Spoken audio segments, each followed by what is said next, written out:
ल good evening सबैलाई। Good evening. तर म चाहिँ अब सोलो क्याम्पिङ जाँदैछु लोकलमार्टमा। चट्ट लाएर बार्बिक्यू रेडी बनाएको छु है, मोलेर राखेको छु। चट्ट लेकको छेउमा गइन्छ, झ्याप्प पौडी खेलिन्छ, अनि च्याप्प लाएर मासु पोलेर खाइन्छ। यहाँबाट चाहिँ मेरो घरबाट चाहिँ लोकलमार्ट चाहिँ चट्ट लाएर 1 घन्टा जति लाग्छ। ठ्याक्क 8 बजेमा सूर्य अस्ताउँदै गरेको बेलामा छ्याप पौडी खेल्नुपर्छ है त। यहाँ मेरो पछाडि बेड पनि रेडी छ। अहिले राति चट्ट गाडीमा सुत्दियो। ल मेरो यात्रा सुरु भयो है त। लोकलमार्टतिर म जाँदैछु। दिउँसो 45 मिनट्स देखाउँथ्यो, अहिले चाहिँ इभिनिङको टाइममा ट्राफिक नभएर 36 मिनट जति देखाउँदो रहेछ। झट्ट जाने बित्तिकै कपडा खोल्ने हो, झ्याम दिने हो। त्यसपछि चाहिँ कुल डाउन भएर चाहिँ बार्बिक्यू पोलेर खाने हो। आज स्कटल्यान्डमा चाहिँ 19-20 डिग्री भएको छ। होपफुली बाई द टाइम म त्यहाँ पुग्ने बेलासम्म पनि 18-19 त हुन्छ होला। 18-19 मा त जाम के जाम हो।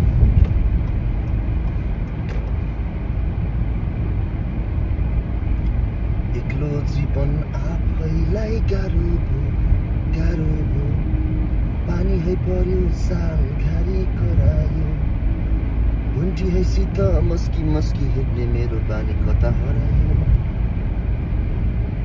मान्छेहरूले फेरि कस्तो बाटो काटिदिएको छ, फेरि झ्याप्पै बाटो काटिदिन्छ है।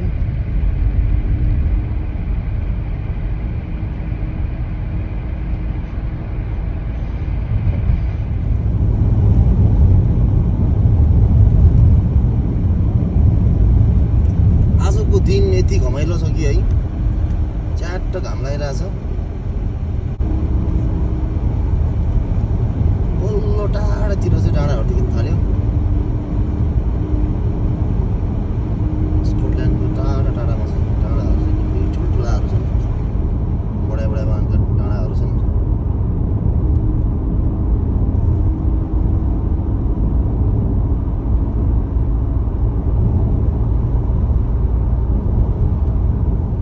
अब लोकलमार्ट आइपुग्न लाग्यो। बाहिरको temperature 18.5 degree Celsius, which is good.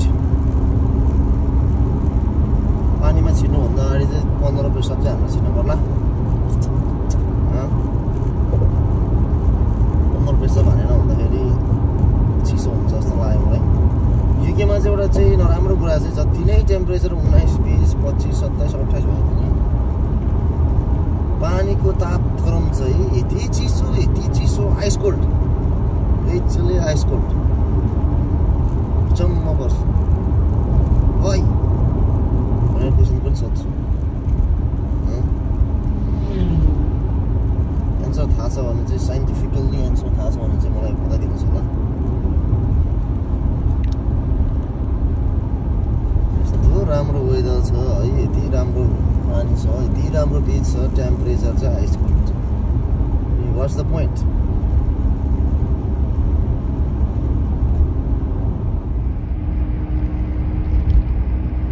ल है अब आइपुग्नु लाग्यो। फेवाताल भनेर भन्नु मिलेन। फेवातालको पानी त फोहोरको छ हौ आजकल। यहाँको मात्र सफा। न त्यहाँ कसले लुगा धोस्, न त्यहाँ कसले ल्याएर पानी पाइपको पानी जोडिदियोस्। यहाँको पानी त्यति सफा छ। तर रमाइलो चाहिँ फेरि फेवातालमा हुन्छ है। मन त मेरो नेपाली हो भने जस्तो।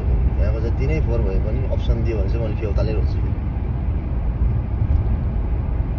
ल केटा, तँ चाहिँ लोकलमार्टमा पौडी खेल्छस् कि फेवातालमा खेल्छस् भने चाहिँ फेवाताल जति नै फोहोर होस् के गर्नु त। अब यहाँको पानी जति नै सफा होस्, नेपालमै खेल्छु म। त्यही छ कुरो, विदेशीको पीडा।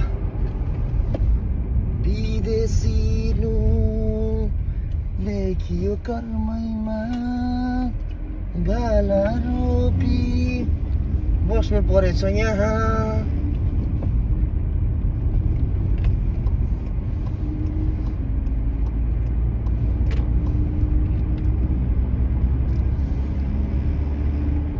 यो लेक चाहिँ फेरि चुइङ्गम जस्तो यस्तो तन्केको छ कि म छ।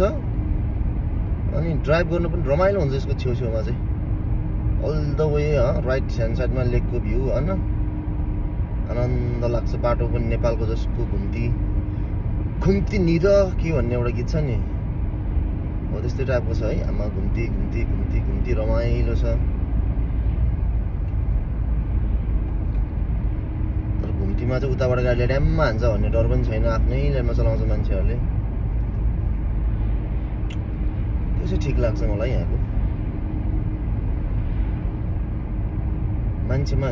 मान्छेको सबै मान्छेमा चाहिँ यहाँ चाहिँ चेतना हालिदिएको छ कि यस्तो गर्नुहुन्न, यस्तो गर्नुपर्छ भन्ने हालिदिएको छ। 90%मा चाहिँ अब कोही कोही हुन्छ नि त फटाहरू, फेरि अब चेतना हुँदा हुँदा पनि गल्ती गरिदिने, जसमा होस खोइदिने।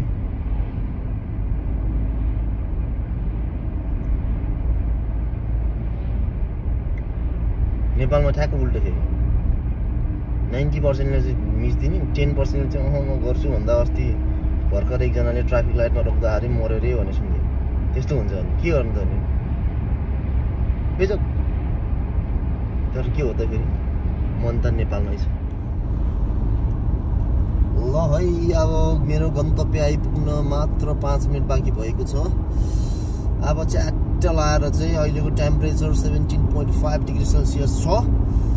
5 डिग्रीमा त डुबिल्की मारियो भने 17मा त इजी रमाइलो हुने भयो आज भनेको। तर के गर्नु, जीवन एक्लो छ होइन, तर एक्लै पनि इन्जोय गर्न सिक्नु पर्यो।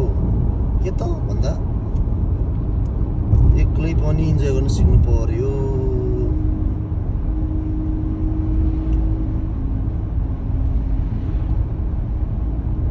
क्या राम्रो बाटो छ यहाँ, दायाँ बायाँ हरियाली। अब भेटौँला है त। ल मैले भनेको ठाउँ यही आइहाल्यो ठक्क लाएर।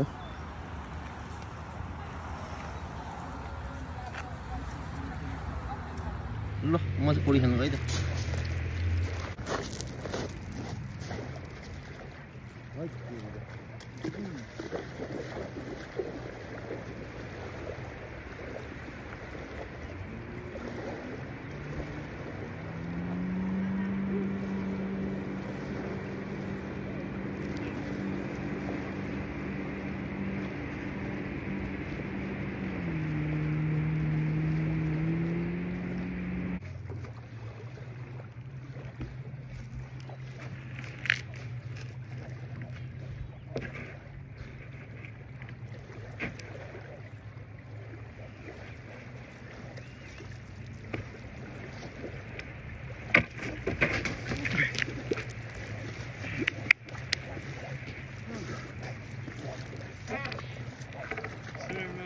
च्याट्ट लगाएर अहिले चाहिँ मेरो तल चाहिँ कोइला हालिदिँदैछु। कोइलाभित्र कोइला माथि आगो बाल्दैछु छु। कोइला एकछिनमा चट्ट रेडी भएपछि च्याट्ट यो जाली राख्ने हो। बार्बेक्यू मलिकै हालिदिएर छ। चिम्टी पनि आएको छ, च्याट्ट पोल्ने हो। अनि चट्ट यहाँबाट बियर झिकेर चिप्प खाने हो। Look at the view. है त्यो मान्छेको चाक चाहिँ नहेर हौडा रहेछ त्यो मान्छे, चाकै देखाएर बस। ल है अब बार्बेक्यूको अब कोइला पनि रेडी भयो। यो चाहिँ चट्ट लगाएर सेक्रिफिसियल वर्क हो। यो चाहिँ चट्ट सफा गर्नलाई। यहाँ चाहिँ मेरो चट्ट चिम्टी राख्ने ठाउँ। मेरो चपट अनि राखौँ। चट्ट मेरो मास चाहिँ यहाँ चाहिँ च्याट पखाल्नुपर्छ। त्यो त के हो थाहा छैन मलाई पनि। यसले चाहिँ बल्ल तातिँदैछ।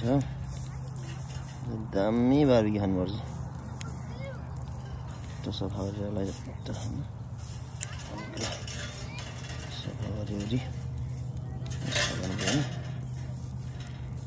खत्तम हुन्छ।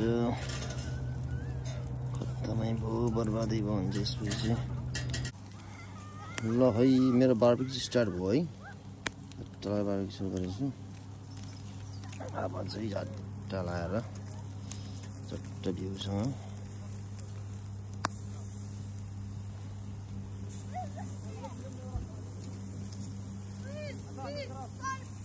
रातो गरेर पुल हान्नुपर्छ चाहिँ